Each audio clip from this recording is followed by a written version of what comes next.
En el presente video se expondrán las características principales de las civilizaciones y pueblos prehispánicos. Los expositores serán Catalina Marilaf, Catherine Ritz, Valentina Silva, Jonathan Oyarzún y quien les habla, Marieta Bueno. A continuación, se dará comienzo con la civilización maya. El área maya forma parte de Mesoamérica en la península de Yucatán, que abarca a lo que hoy se conoce como México, gran parte de Guatemala, todo Belice y sectores de Honduras y El Salvador. La población maya se dividía en dos sectores, uno urbano, representado por los residentes del centro ceremonial, y otro rural, representado por los milperos diseminados en las cercanías de los campos de cultivo. El Halash Uinik o Ajaú dictaba las leyes, administraba justicia y organizaba el comercio, además de gobernar la ciudad asesorado por un gran consejo que integraban los principales jefes y sacerdotes. El sistema agrícola se le denominó rosa y a los campos milpas, cosechaban semillas de maíz, frijoles o calabazas. En el centro ceremonial, los campesinos encontraban aquellos productos que, siendo indispensables para su vida, no podían proporcionárselos por sí mismos. En compensación, daban alimentos y acudían en los meses libres de labores agrícolas a proteger las milpas, circundándolas de camellones a fin de evitar inundaciones. En ocasiones muy importantes ofrendaban sangre humana pinchándose con agujas de hueso, labios, lengua o lóbulos de las orejas hasta hacerlos sangrar. Los mayas clásicos rara vez efectuaban sacrificios humanos, pues preferían matar animales. Sin embargo, en el periodo posclásico sí se van a sumergir los sacrificios humanos. Actualmente siguen viviendo en la península de Yucatán. El consumo y la producción del maíz aún sigue siendo parte fundamental en la agricultura. Pero ya no necesitan intercambiar productos, pues los mayas hoy en día, en sus mismas milpas, pueden cultivar semillas para su autoconsumo. También se mantienen las festividades organizadas en honor a los dioses mayas para pedir diversas peticiones. Comienzo de la historia azteca. Los aztecas fueron odiados y temidos, ya que eran conocidos por robar mujeres para que éstas fueran sus esposas. Al mismo tiempo, a quienes tomaban como prisioneros, los sacrificaban ante su dios. Eran tribus cazadoras y recolectoras, se consideraban como uno de los pueblos más bárbaros que tenía México en aquellos tiempos. Los aztecas sobrevivían gracias a la pesca y aves acuáticas que cazaban. Por esto tenían que vivir en el agua y lo hacían en unas balsas conocidas como chinampas. En el año 1376, los aztecas se consideraban con la fuerza suficiente para poder instaurar su primera monarquía. El monarca estaba encargado de la justicia, manejaba las rentas y encabezaba los ejércitos. Cuando uno de estos moría, era elegido por los sacerdotes y ancianos. Dentro de los candidatos era escogido uno de los más nobles de la línea de los señores antepasados. Su economía se centraba en la venta del cacao. Esclavitud. La esclavitud era completamente individual. Los hijos nacían libres, generalmente servían como criados y se preocupaban de las tareas agrícolas. Una de las misiones de los hombres libres era el conquistar y servir en los templos de sus dioses. Los sacrificios, aparte, cumplían otra función, dotar de carne a una población que no disponía de suficiente proteína animal. El canibalismo solo era realizado con hombres de otras tribus. Los aztecas no se comían entre sí. Al momento de nacer, los niños y niñas eran recibidos con un discurso sobre su deber dentro de la sociedad. La familia azteca, al momento de nacer, los niños y niñas eran recibidos con un discurso sobre su deber dentro de la sociedad. El padre debía mantener a sus hijos de una buena manera y criarlos. El deber de la madre era cuidar de sus hijos, y entre los 3 y los 15 años la educación correspondía principalmente a los padres, aprendiendo modales y tareas relacionadas con sus respectivos sexos. A los 20 años estaban en situación de contraer matrimonio, para lo cual se ponía de acuerdo las familias de los futuros novios, a través de ancianos casamenteras llamadas cihuatlanque. El origen de los incas. Según la leyenda, el dios Olinti envió sus hijos Manco Cápac y Mama Ocllo, quienes emergieron del lago Titicaca, considerado desde entonces el lugar de origen de los incas, y fundaron la ciudad del Cusco, convirtiéndose en los progenitores de la civilización. Floreció en el siglo XV en los Andes sudamericanos y fue conquistado por los españoles en el siglo XVI. la tradición oral que transmitía la historia, la mitología y las normas culturales de generación en generación, y esta tradición oral fue fundamental para la preservación de la cultura. Y para entenderse como sociedad, usaban los cántares para lograr comprender el futuro y el pasado.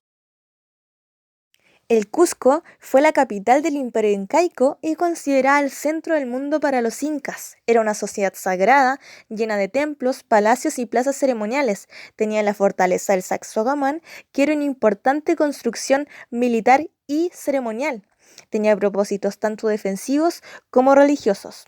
El Cusco era conocido por sus impresionantes almacenes bien abastecidos de alimentos y productos diversos que servían como reserva estratégica en tiempos de escasez o para atender a viajeros y ejércitos. La jerarquía sacerdotal tenía un papel en la sociedad incaica como intermediarios entre los hombres y los dioses. Estaban encargados de llevar a cabo ceremonias religiosas y rituales.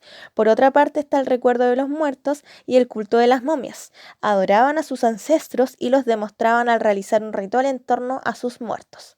Todos los días sacan a los muertos a la plaza y los sientan en fila. La jerarquía sacerdotal tenía un papel en la sociedad incaica como intermediarios entre los hombres y los dioses.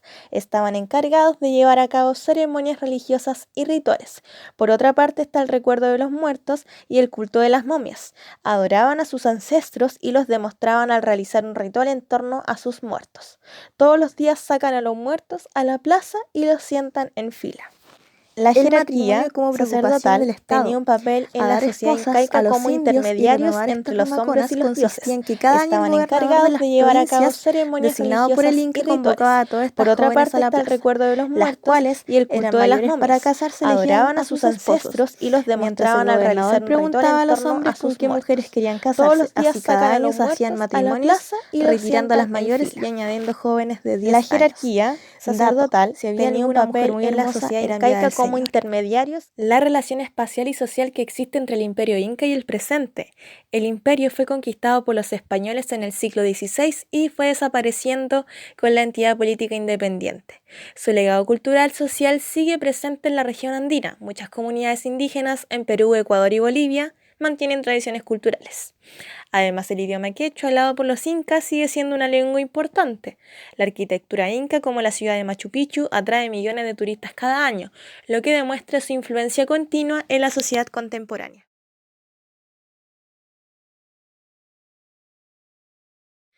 Los atacameños fueron una civilización prehispánica que se desarrolló en el desierto de Atacama, en el norte de Chile, aproximadamente el año 500 a.C.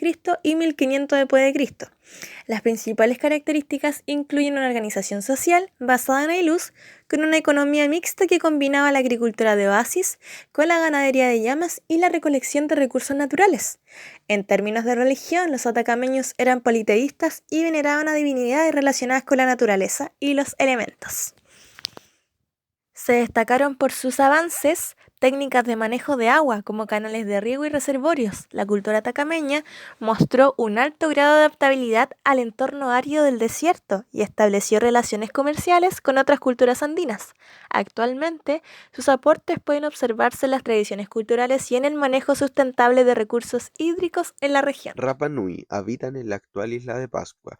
Es una isla volcánica que tiene forma de triángulo en la zona insular de Chile. Descienden de colonos polinésicos a la isla. Forman parte de Chile en 1888. Sus recursos provenían de la pesca, la recolección de frutos silvestres y la agricultura. Su organización social dependía de los linajes o las familias fundadoras de dicha cultura. A través de su cultura está la gaviota llamada Manutara, que se realiza una competición en cada año para obtenerla y conseguir el primer huevo de dicha gaviota. El ganador se convertía en la reencarnación del dios Makemake, además de gobernar la isla durante un año. Construía altares ceremoniales o aú y las esculturas icónicas hechas de roca volcánica llamadas moai. Los bailes y música son de origen polinésico, se destacan por estilo, ritmo y belleza, además de los vestuarios. En la actualidad, la isla de Pascua es un patrimonio de la humanidad y es el primer monumento nacional en recibir aquel título en 1900. El significado de mapuches es gente de la tierra, y demográficamente la población disminuyó por enfermedades infectocontagiosas como la viruela, además de los trabajos forzados y por último el proceso de mestizaje. El desarrollo del pueblo mapuche fue el resultado de la evolución cultural de antiguos asentamientos de bandas de cazadores, recolectores que habitaban la zona de la Araucanía hace más de 7.000 años. Aunque hoy en día el pueblo mapuche es menor en relación a sus años de origen, aún así se puede encontrar en diferentes partes de nuestro país, enseñando sobre su cultura y su civilización. Actualmente los pueblos mapuches mantienen su tradición de tener un o una machi dentro de sus sociedades. Además, la vestimenta se ha reconocido de tal manera que se suele utilizar en las fiestas patrias, incluso los bailes mapuches son recreados en los colegios u otras actividades conmemorativas. Los diaguitas habitaron en los valles del noroeste de Argentina y el norte de Chile. Formaron alianzas con los incas en su etapa final entre aproximadamente el año 700 y 1536 d.C. Se extendieron hasta el río Maipo. Su organización social se basa en las comunidades autónomas llamadas pueblos y su economía se basó en la agricultura de cultivos, como el maíz, la quinoa y los porotos. Los diaguitas practicaban una religión politeísta, venerando divinidades relacionadas con la naturaleza y los elementos como el sol, la luna y las montañas. Realizaban ceremonias, rituales y sacrificios en sitios sagrados como las pucaras. Además, la cultura diaguita se destacó por su cerámica, decorada con motivos geométricos y zoomorfos, así también como por su trabajo en metalurgia. La cultura diaguita indudablemente dejó un legado y herencia a través de su alfarería, dejándole a la población actual diseños basados en la asimetría pintada en cerámicas que han sido utilizados para crear nuevas invenciones. Esta herencia indígena aún vive en la región, asumiendo un misterio geométrico que demuestra también las piedras detalladas con las que creaban diversas herramientas, las que hasta el día de hoy se exponen en museos.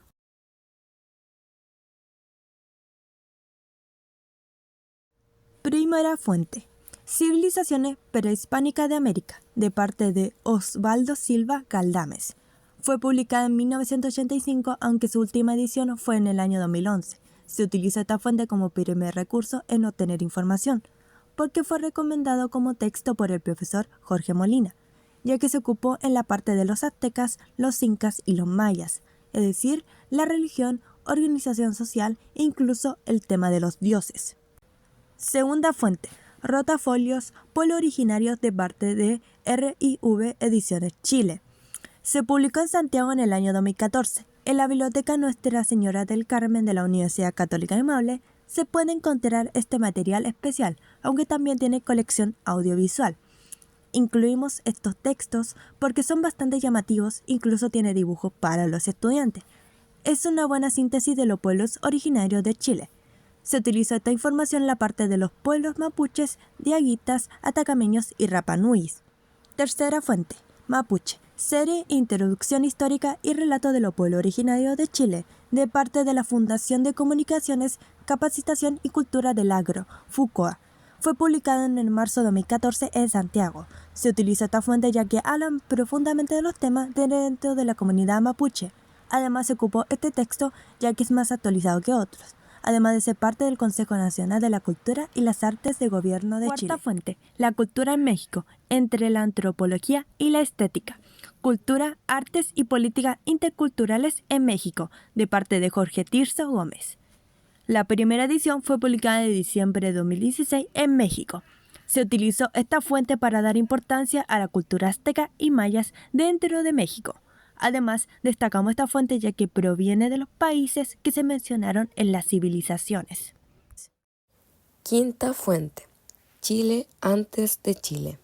Derechos reservados por el Museo Chileno del Arte Precolombino. Edición diciembre de 2013. Es un libro que nos presenta de manera explícita el arte y esculturas encontradas por civilizaciones precolombinas en Chile y parte de la historia de las mismas civilizaciones. Se clasifica en una fuente secundaria, ya que se encuentra en una página web, sección libros, específicamente en el Museo del Arte Precolombino. Sexta fuente. Atacameños. Encontrada en la sección de Agricultura y Consejo de Cultura. Autores: Kristen Gleisner y Sara Montt. Edición: marzo 2014. nos sirvió mucho para poder redactar e informarnos acerca de la cultura atacameña. Es una fuente secundaria, ya que se encuentra en una página web como un libro del Ministerio de Agricultura y el Consejo Nacional de Cultura y Artes. Séptima fuente. Llaguitas. Encontrada en la sección de Agricultura y Consejo de Cultura. Al igual que la anterior, sus autores son Christian Gleisner y Sara Montt. Su edición es de marzo de 2014. De igual manera, nos sirvió para poder redactar e informarnos acerca de la cultura llaguita. Es una fuente secundaria, ya que se encuentra en una página web como un libro del Ministerio de Agricultura y también del Consejo Nacional de Cultura y Artes.